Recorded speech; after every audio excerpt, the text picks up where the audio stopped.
Ok, là je suis à l'aéroport Charles de Gaulle, il est 23h50 et la nuit, croyez-moi, ici on nous cache bien plus que des avions. Chaque jour, des milliers de personnes passent par cet endroit pour voyager dans le monde, mais sans imaginer ce qui s'y cache la nuit. Dès la fermeture des portes, de nombreux SDF se retrouvent à dormir ici, un dortoir géant. J'ai 5 ans que je dormais sur là. Ce sujet m'a intrigué, alors j'ai enquêté, mais ce que j'ai découvert m'a totalement glacé le sang.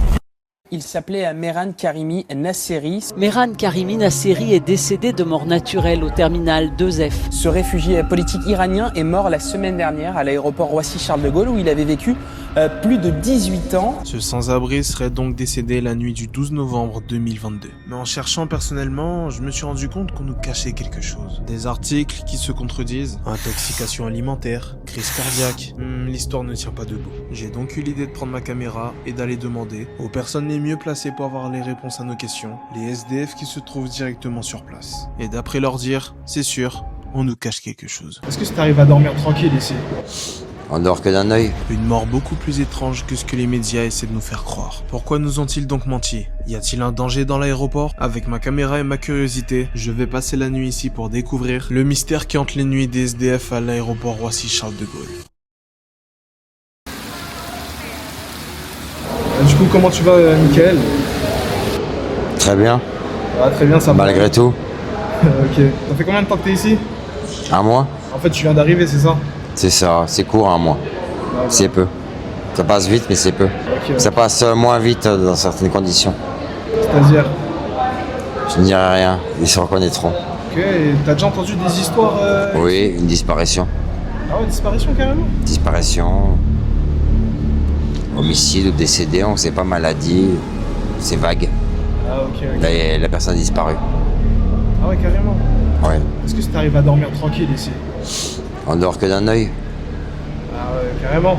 Oui, heureusement que les agents de sécurité sont là pour nous aider, Ok. nous réveiller tôt le matin. On dort 2 heures, 1 heure, 4 pour les plus fatigués. Ok. On dort très peu et c'est la vie parisienne quelque part, mais la vie SDF à Paris à l'aéroport, heureusement, je tiens à la rajouter pour la rime, heureusement que les agents de sécurité sont là pour nous réveiller. Et ça va, t'arrives à dormir tranquillement quand même un petit peu ? Avec les rumeurs, difficilement.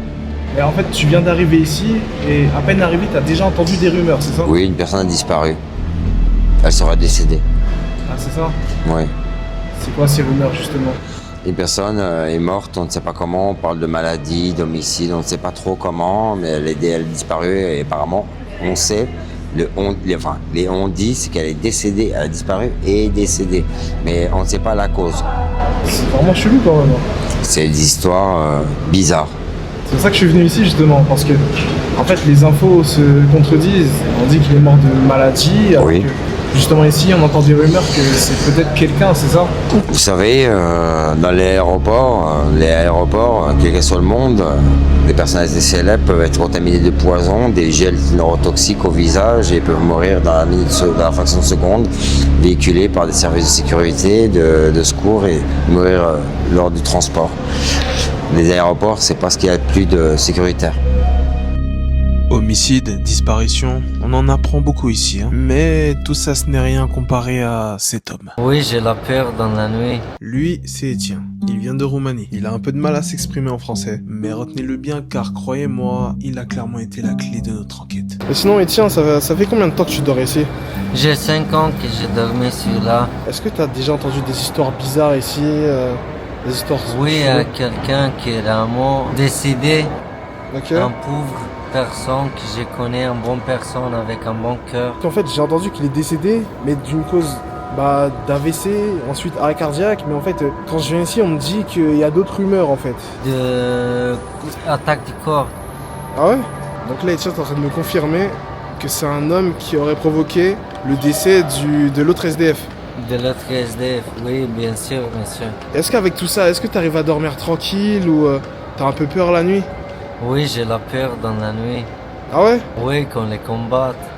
Bah tu mets combattre. Et du coup, tu crois aux rumeurs qu'il y a ici ou...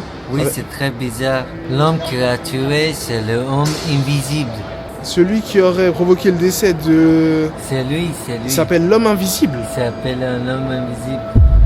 Alors là, on a la confirmation qu'il se passe quelque chose de bizarre ici. Et pour vérifier cet argument, je suis parti demander l'avis de d'autres SDF qui du coup ne voulaient pas passer à la caméra pour parler de ce sujet. Pratiquement tous les SDF connaissaient cette personne, ce fameux homme invisible. Un homme qu'on ne voit pratiquement jamais. Et devinez quoi? Cet individu rôde toujours à l'aéroport à l'instant où je vous parle. Comment je le sais? Grâce à Etienne, qui a clairement décidé de nous emmener là où aucun SDF ne veut poser un pied, là où traîne l'homme invisible. Mais avant ça, Etienne m'emmène là où il aurait vu pour la dernière fois Mehran Karimi Nasri la nuit de son décès. Et il m'a dit une chose sur cet endroit qui, je vous avoue, m'a donné des frissons. Ok, donc là avec Etienne, là on se dirige vers les lieux où l'homme serait décédé. C'est au terminal 2F, c'est ce que tu m'as dit, hein, 2F. 2F. Ok, c'est ça. Là on va tout simplement visiter les lieux avec Etienne, tout simplement, de là où l'homme serait décédé. Ah, la dernière fois que j'ai vu ce pauvre homme, c'était 8000 hommes, il est resté ici, après il est décédé. Ok, donc d'après Etienne, le pauvre homme, la nuit du 11 novembre, il aurait aperçu juste ici, au niveau de ces escaliers-là. Et surtout, il m'a dit une chose qui m'a un petit peu laissé bouche bée. Je vais vous laisser écouter ce qu'il me dit, et vous verrez par vous-même. J'ai la peur de venir ici parce que j'ai vu la dernière fois avec l'autre SDF, l'esprit Ok. de cette innocente. Juste là, ici, là. Oui, j'ai En la fait, peur tout le jeu pour revenir dans ce là. Et là, actuellement, tu as peur, en fait? Oui, j'ai la peur. Ah, c'est pour ça que je vois que t'es un peu stressé et tout. Oui, c'est ça. Ah ouais, carrément. Donc là, comme vous l'aurez compris, bon, déjà, on va partir parce que Etienne a un peu peur, là. D'après Etienne, d'autres SDF et lui, bah, ont tout simplement peur de venir ici pour cause de paranormal. Je ne sais pas si je vais y croire, mais en tout cas, c'est ce qu'il me dit. Donc, ça fait partie de l'enquête. Donc, on continue avec, mais bon. En tout cas, ce que je retiens, c'est que Etienne, notre ami à côté, ses compères ont peur de venir ici. C'est la seule chose que je retiens. Et ils ne viennent pas ici, tout simplement, pour ces causes-là. Bon, après tout ça, j'ai décidé de rentrer, mais cette première nuit m'a déjà glacé le sang. Mais le plus dangereux reste à venir. Demain, avec mon acolyte, on se rendra dans les sous-sols. Et une chose est sûre, ça sera clairement le moment le plus dangereux de mon enquête.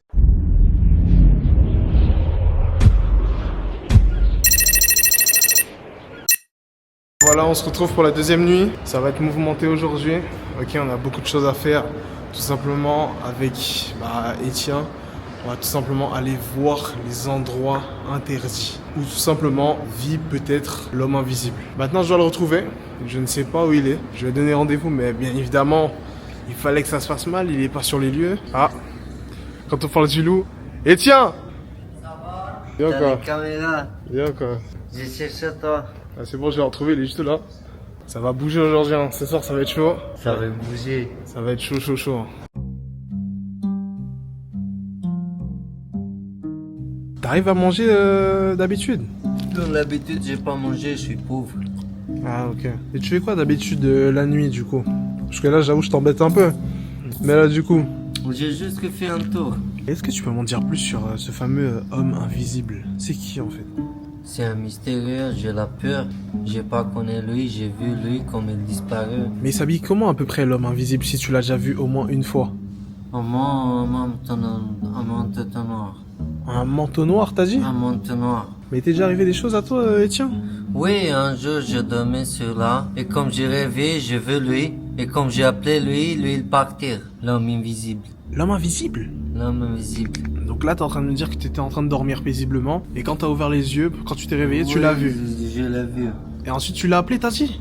Oui, j'ai monté un manteau noir, j'ai appelé lui, Ok. et lui il partit, il dit rien et il disparut. Bah, t'es sûr que c'était lui? Oui, je suis sûr. T'es sûr, hein? Parce que peut-être c'était un homme, peut-être c'était Oui, un homme. non, c'est pas la coïncidence. J'ai dormi sur là, et comme j'ai rappelé, et j'ai vu lui il partait. Il était là-bas? Il était là-bas. Bah, tu sais quoi, on ira là-bas après. T'as envie, bien sûr? Ouais. Ah, t'as envie? Ok, let's go. De toute façon, je sais qu'il est partant. Je vous jure, je l'ai croisé. Il a décidé de m'accompagner toute l'enquête. Merci franchement, Etienne. Peut-être, bon, il a du mal à s'exprimer. Ok, on va pas l'incendier pour ça. C'est pour ça qu'à chaque fois, j'essaie de vous transcrire ce qu'il dit. C'est un élément clé à notre enquête. Pourquoi? Parce que bon, ça fait quand même 5 ans qu'il est ici. C'est-à-dire qu'il connaît pas mal de coins ici. Et du coup, il pourra montrer de beaux lieux. Et surtout, là où dort l'homme invisible. Tu sais, tiens, c'est pas bien de fumer. Ouais. Alors pourquoi tu le fais? Ah, tiens, tu sais, tout le monde te voit, tiens. Pourquoi tu fumes, tiens? Les bonne santé. Non, mais... La cigarette, c'est la bonne santé. Qu'est-ce qu'il me raconte? Écoutez ce qu'il m'a dit, s'il vous plaît. Répète ce que t'as dit. La bonne santé, c'est le joint, les cigarettes. Eh, l'écoutez pas, s'il vous plaît. Évitez de faire comme lui. Et buvez de l'eau. C'est ça, buvez de l'eau. Ça un fou, et tiens. D'ailleurs, notre ami nous a même pas dit, mais bon, il a un petit peu ses talents de chanteur. Stalin, Wallin, living it up in the city. Ok. Got Jackson with Saint Laurent. Gotta kiss myself, I'm so pretty. Ok. God damn. C'est bon. Va faire attention, t'as les caméras. Après ces 12 instants avec Etienne, les choses allaient prendre une toute autre tournure. Et ouais, le moment qu'on redoutait tant est arrivé. On a décidé d'aller là où peu de gens osent s'aventurer, derrière les portes fermées au public. Là où se cachent peut-être tous les mystères de l'aéroport, les sous-sols.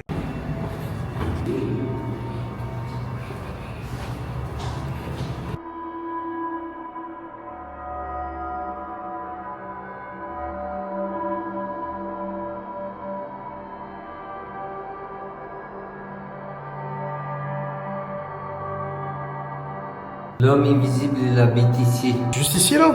Oui, je suis ici, là. T'es sûr? Oui, je suis sûr. À ce moment présent, je le savais pas, mais Etienne m'a dit que aucun SDF, mais vraiment aucun, ne s'aventure ici pour éviter de perdre la vie à leur tour. Là, tu me dis, on est là où habite l'homme invisible, c'est ça? Oui, c'est ça. Et toi, tu m'emmènes ici tranquille. Frérot, tu sais, on peut se faire découper à tout moment là. Vas-y, on va bouger. Viens, on bouge, s'il te plaît. Donc là, on va passer la nuit ici, juste pour savoir et juste pour voir ce fameux homme invisible, pour voir vraiment réellement s'il existe. Et en tout cas, oui, de ce qu'il m'a dit, il apparaît dans ces endroits-là. Il apparaît surtout par là, parce que bah, du coup, bien évidemment, c'est ici qu'il vit. Là, actuellement, on est dans le parking du terminal F, ok, 2F. Bah, c'est exactement le lieu où le défunt serait décédé, tout simplement. Et tout est lié, en fait. Mais on a eu un petit souci, un gros souci, je vous dirais même. Etienne a commencé à se sentir mal, dû à la pression et le stress. Je lui ai proposé de partir, mais ce vaillant a décidé de rester. Faut quand même pas oublier que c'est un endroit où aucun SDF ne veut venir, et que notre acolyte a quand même été l'un des seuls à avoir croisé le regard de cet homme. Là, du coup, dites-vous, si je croise cet homme ce soir, on aura donc nos réponses sur le drame du 12 novembre 2022.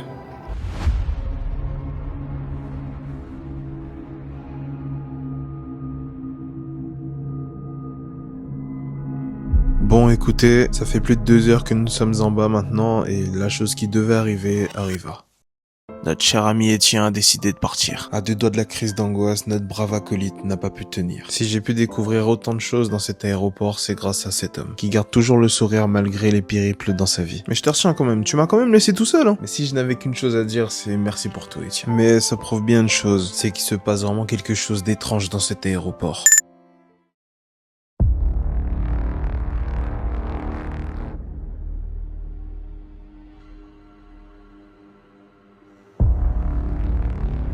Il est 3h10. J'ai décidé de me rendre dans les couloirs des escaliers. Et j'ai décidé de rester ici pour cette nuit. Être vraiment sur les lieux précis de là où il vit. Et juste en bas, c'est là où il y a tous ses draps et là où il se couche pour dormir la nuit. Du coup, à voir s'il sera là cette nuit. En tout cas, on peut dire qu'il porte vraiment son nom d'homme invisible. Dites-vous que j'ai pas le droit d'être ici. À tout moment, je vais avoir des problèmes si je me fais retrouver ici. Je crois que